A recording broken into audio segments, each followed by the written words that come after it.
21 నుంచి సింగపూర్ లో శిక్షణా తరగతులు అంట. అసలు నాకు అర్థం కావట్లేదు. 9 మంది మంత్రులకి శిక్షణా తరగతులు అంట. ఎవరిస్తారు శిక్షణ? సింగపూర్ ప్రభుత్వం ఇస్తుందా మీకు శిక్షణ? ఎవరిస్తున్నారు? మీరు గతంలో ఇదే రైతుల్ని, అమరావతి రైతుల్ని తీసుకెళ్లి అక్కడ సింగపూర్ బిల్డింగ్లు చూపించి అక్కడ తీసుకెళ్లారు స్పెషల్ ఫ్లైట్ లో. మీకు గుర్తుందో లేదో మర్చిపోయారేమో. అప్పుడు ఇదే పార్థసారథి మా పార్టీలో ఉన్నట్టున్నాడు. అక్కడ తీసుకెళ్లి వాళ్ళు నట్టేటి ముంచేశారు.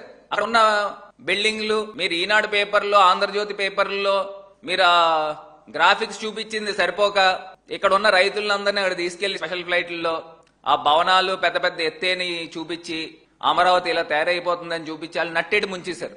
ఇప్పుడు ఏంటంట ఇంకా పెద్ద గొప్ప విషయం ఏంటంటే మంత్రులందరినీ కూడా సింగపూర్కి తీసుకెళ్తా ఉన్నారు. సింగపూర్కి తీసుకెళ్లి మళ్ళీ ఇంకో ప్లాన్, సింగపూర్కి తీసుకెళ్లి అక్కడ జైల్లో పెట్టారు కదండి. ఆ మంత్రి పేరు ఏంటంటే ఈశ్వరన్.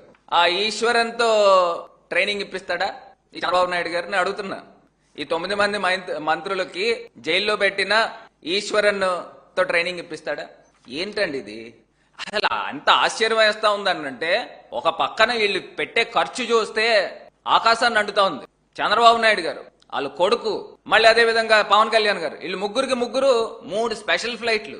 ఎక్కడి నుంచి వస్తున్నాయండి డబ్బు? 21 నుంచి సింగపూర్ లో శిక్షణా